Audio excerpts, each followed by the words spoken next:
Hello বন্ধুরা, আমার চ্যানেলের নতুন আরেকটি ভিডিও দেখার জন্য সবাইকে স্বাগতম জানাচ্ছি। তো আমার আজকের রেসিপি হচ্ছে মাটন কারি অর্থাৎ খাসির মাংস। আমার আজকের এই রেসিপি ফলো করে আপনারা যদি খাসির মাংস তৈরি করেন তাহলে যে কেউ কিন্তু চেটেপুটে খাবে। আর এই রেসিপিটি কিন্তু সম্পূর্ণ ভিন্ন পদ্ধতিতে।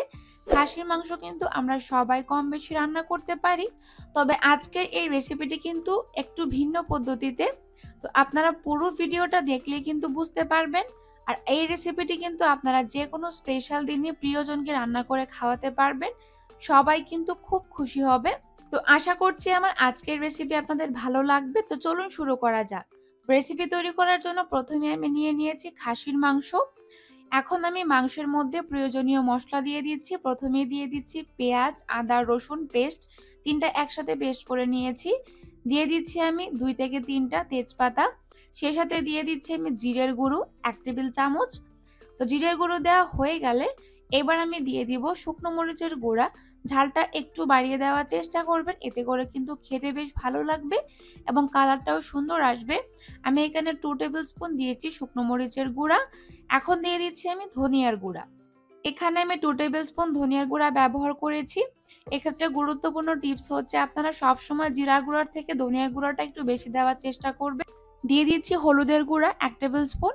সেই সাথে আমি দিয়ে দিচ্ছি 1/3 কাপ সয়াবিন তেল।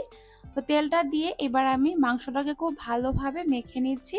তার আগে আমি এখানে দিয়ে দিচ্ছি স্বাদ মতো লবণ। তো লবণটা দিয়ে এখন আমি মাংসটাকে খুব ভালোভাবে ম্যারিনেট করে নিচ্ছি। এই কাজটা হাত দিয়ে করার চেষ্টা করবেন, এক্ষেত্রে কিন্তু মাংসটার ভিতরে মশলাটা খুব ভালোভাবে ঢুকবে। তো এবার আমি খুব ভালোভাবে মশলাটাকে ম্যারিনেট করে নিচ্ছি। এখন আমি মশলাটাকে প্রায় আধা ঘন্টার মতো রেখে দেব। যদি হাতের কাছে আপনাদের সময় না থাকে সেক্ষেত্রে কিন্তু না রাখলেও হবে, সাথে সাথে রান্না করতে পারবেন। তো আধা ঘন্টা এবার আমি রেখে দিচ্ছি। মাংস মাখানো কমপ্লিট।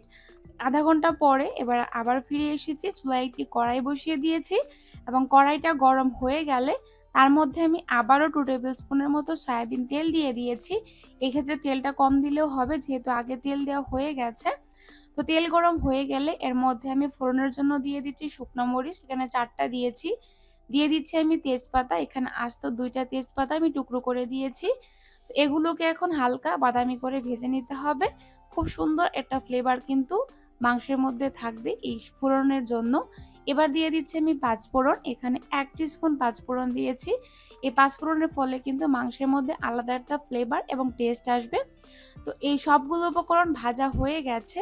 এবার দিয়ে দিচ্ছি আমি পেঁয়াজ কুচি, এখানে একটা বড় সাইজের পেঁয়াজ আমি কুচি করে দিয়েছি।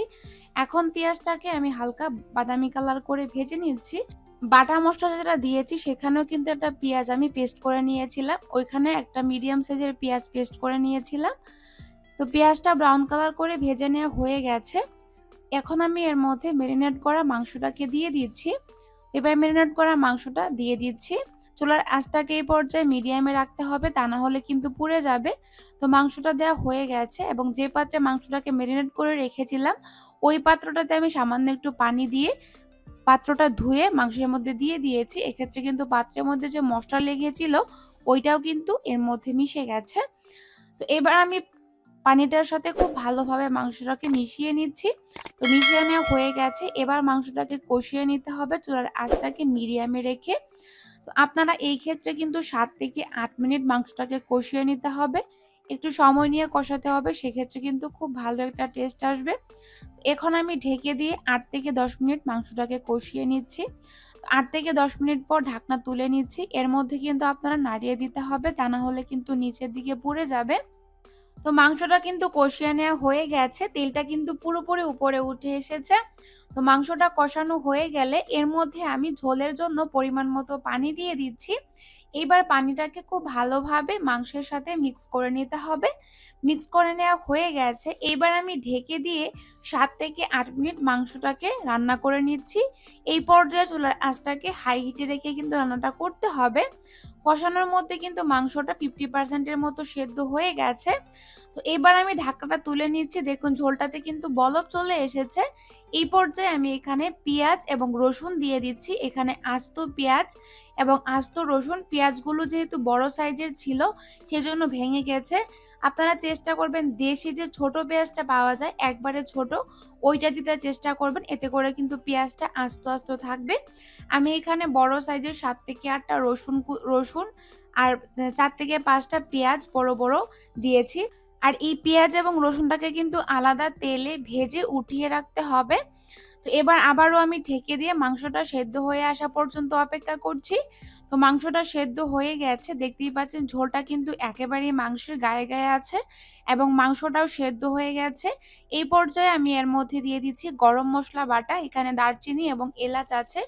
চেষ্টা করবেন এই গরম মশলাটা বেটে দেওয়ার জন্য বা ব্লেন্ডার যেভাবে খুশি, তবে চেষ্টা করবেন বাজারের যে গুঁড়া গরম মশলাটা পাওয়া যায় ওইটা না দেওয়ার জন্য।